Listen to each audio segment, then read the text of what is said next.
देश भर के विश्वविद्यालय और कॉलेजों में लागू किया गया यूजीसी का नया कानून इन दिनों चर्चा के केंद्र में है। जहां एक और इसे उच्च शिक्षा में समानता और सामाजिक न्याय की दिशा में एक बड़ा कदम माना जा रहा है, वहीं दूसरी ओर इस कानून को लेकर विरोध और कानूनी लड़ाई भी तेज हो गई है। आखिर क्या है नया यूजीसी कानून, क्यों हो रहा है इसका विरोध और सुप्रीम कोर्ट ने क्यों लगाई है इस पर रोक, देखते हैं इस स्पेशल स्टोरी में।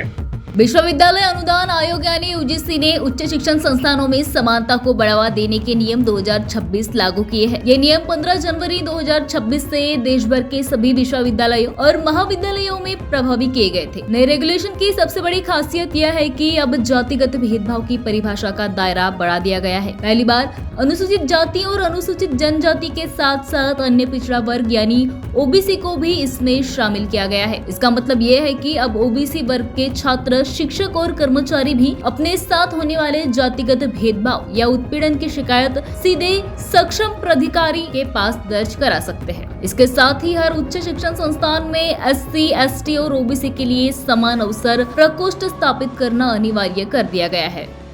लेकिन यूजीसी के नए नियमों के लागू होते ही देश के कई हिस्सों में इसका विरोध शुरू हो गया है। खास तौर पर अगड़ी जातियों से जुड़े संगठनों ने इन नियमों को लेकर आपत्ति जताई है। और आखिर क्या है इसके तर्क और क्यों सड़कों पर उतरे संगठन, सुनिए आगे।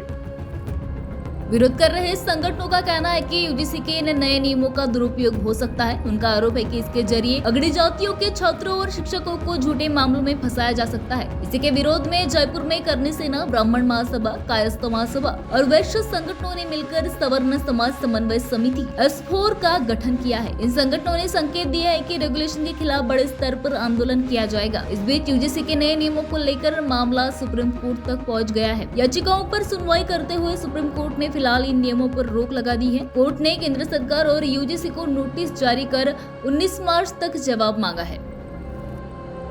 दरअसल उच्च शिक्षण संस्थाओं में सवर्ण वर्चस्व और वंचित वर्गों की सीमित भागीदारी लंबे समय से सवालों के घेरे में रही है। यूजीसी के आंकड़ों के अनुसार पिछले 5 वर्षों में उच्च शिक्षण संस्थाओं में जातिगत भेदभाव की शिकायतों में 118% से ज्यादा की बढ़ोतरी हुई है।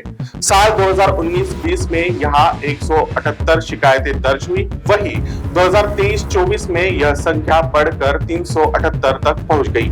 अब सवाल है कि नया यूजीसी कानून समानता की दिशा में ठोस कदम साबित होता है या फिर विरोध और कानूनी पेंच में उलझकर रह जाएगा।